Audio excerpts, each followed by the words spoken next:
Assalamualaikum warahmatullahi wabarakatuh. Selamat pagi semuanya. Baiklah, pada pertemuan pada pagi hari ini kita akan membahas tentang buku ajar. Jadi langsung saja ke pengertian dari buku ajar. Pengertian buku ajar yaitu buku standar yang disusun oleh para ahli di bidangnya dengan maksud dan tujuan instruksional. Di dalamnya terdapat sarana-sarana pengajaran untuk memudahkan pemakaiannya dalam mempelajari sesuatu. Buku ajar biasanya dipakai di lingkungan perguruan tinggi maupun sekolah. Jadi maksudnya buku ajar ini itu sebuah buku yang menjadi sumber bacaan yang cukup sering dipakai dalam dunia pendidikan. Tapi saya rasa juga tidak hanya di pendidikan sekolah, tapi juga pendidikan perguruan tinggi atau mahasiswa dan dosen juga menggunakan buku ajar sebagai penunjang untuk mempelajari materi. Buku ajar ini juga berpengaruh signifikan untuk mahasiswa dalam menyerap informasi dan pengetahuan terkait bidang ilmu yang dipelajari.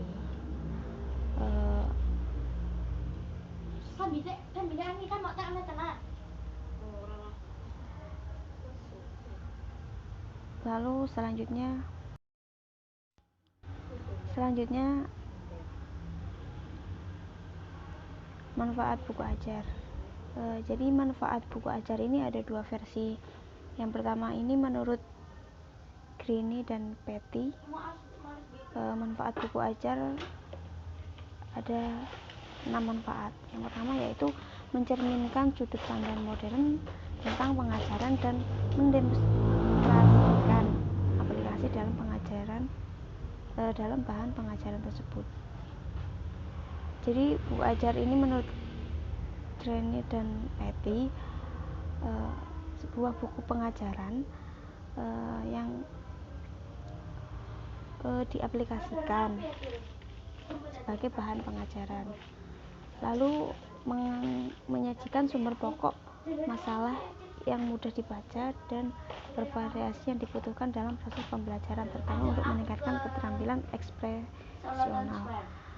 Jadi buku ajar ini tuh sebuah buku yang dibutuhkan dalam proses pembelajaran.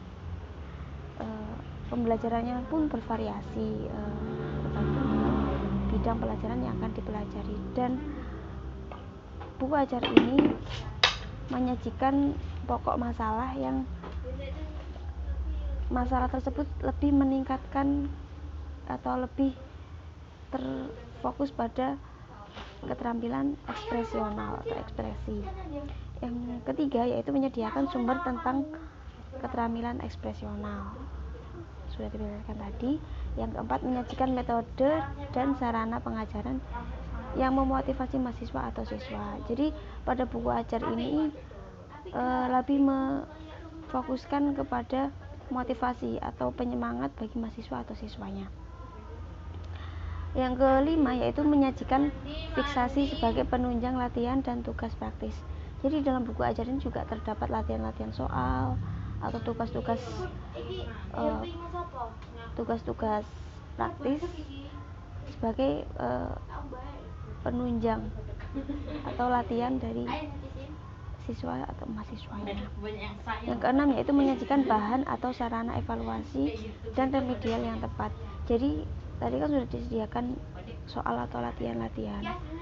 Di buku ajar ini juga menyediakan remedial.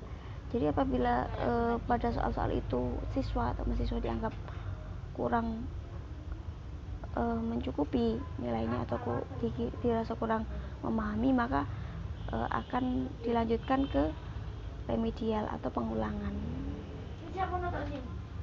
Selanjutnya manfaat buku ajar menurut versi Depdiknas,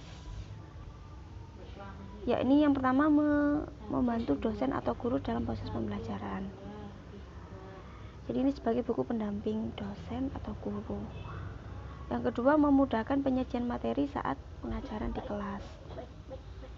Lalu yang ketiga, membimbing mahasiswa atau siswa belajar dalam waktu yang lebih banyak. Jadi maksudnya ini dengan adanya buku ajar ini mahasiswa dengan mudah bisa membacanya kapanpun atau saat di rumah pun juga bisa, karena dia sudah memiliki buku ajar itu. Jadi lebih memiliki banyak waktu untuk mempelajarinya. Yang keempat, yaitu mahasiswa atau siswa tidak tergantung pada dosen atau guru. Jadi dengan adanya buku ajar ini, siswa juga bisa melakukan pembelajaran mandiri sesuai dengan pelajaran yang dipelajari. Jadi setiap siswa ini memiliki satu buku ajar yang bisa mereka pelajari sendiri secara mandiri atau berkelompok. Yang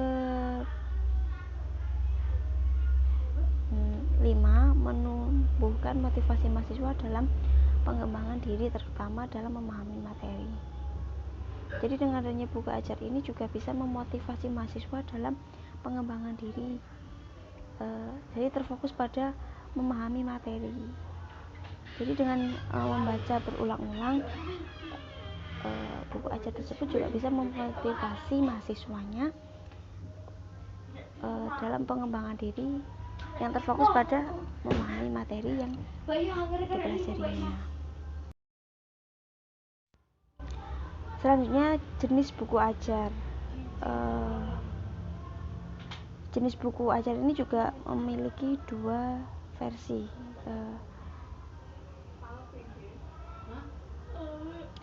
Ada pendapat yang menyebutkan bahwa buku ajar tersebut terdiri dari 4 jenis, namun ada juga yang menyebutkan jenisnya berjumlah 7.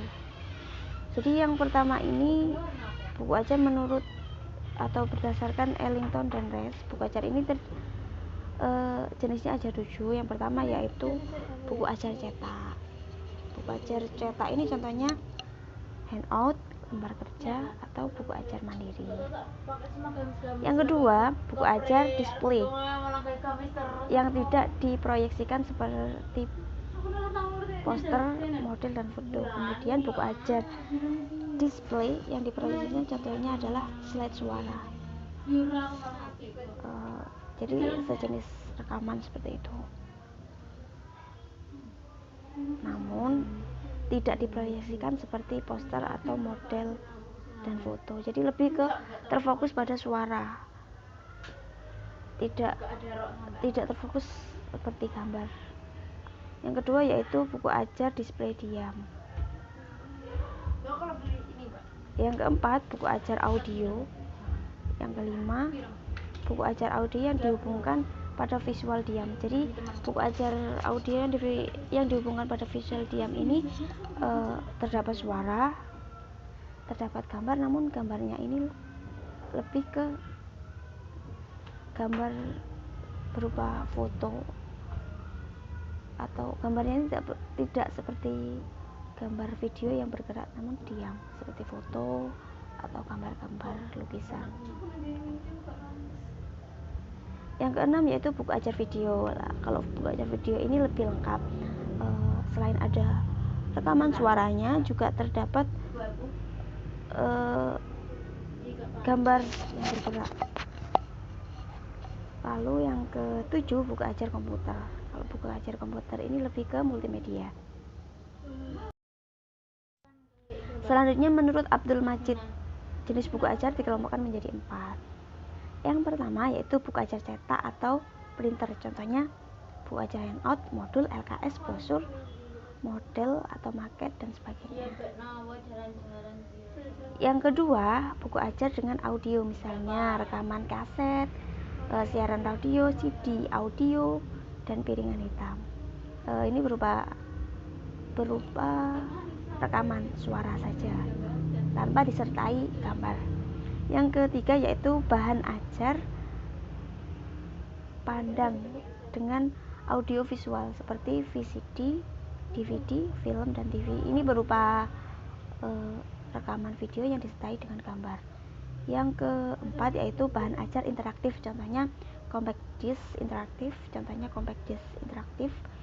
komputer multimedia, program telekonferensi, atau berupa contohnya seperti PPT, Word, dan lain sebagainya. Cara menulis buku ajar. Cara menulis buku ajar ini ada dua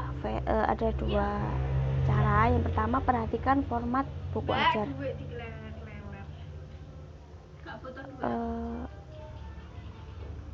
Format buku ajar ini merupakan pada penulisan pada format buku ajar ini terdapat format atau kaidah yang perlu diperhatikan pada pembuatan buku ajar.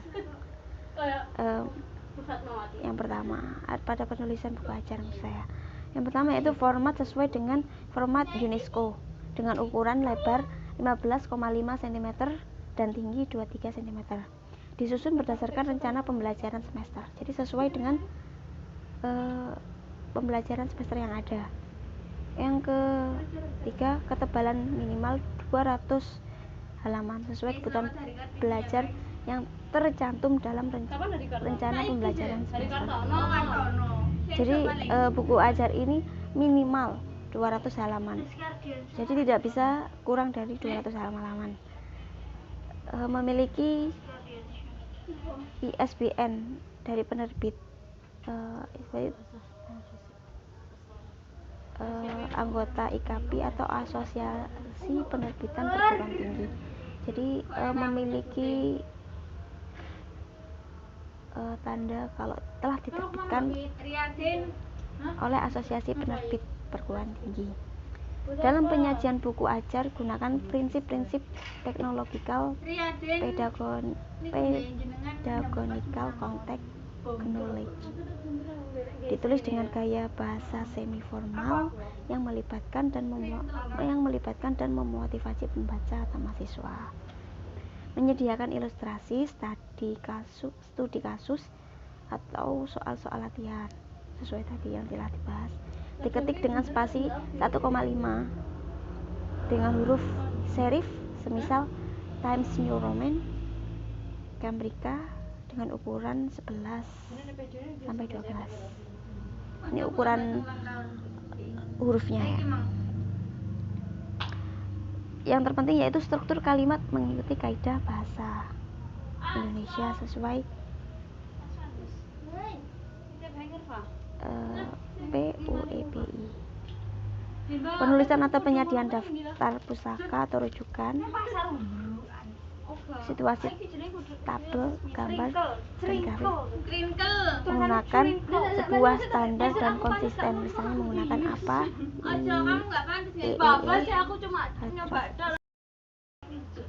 Selanjutnya, yang kedua, langkah menulis buku ajar.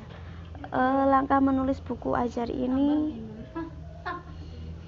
yang pertama itu ada apa yang dibahas dalam buku ajar tersebut, mengapa topik yang dipilih tersebut penting untuk dibahas. Jadi akan timbul pertanyaan-pertanyaan. Siapa sasaran atau target pembacanya?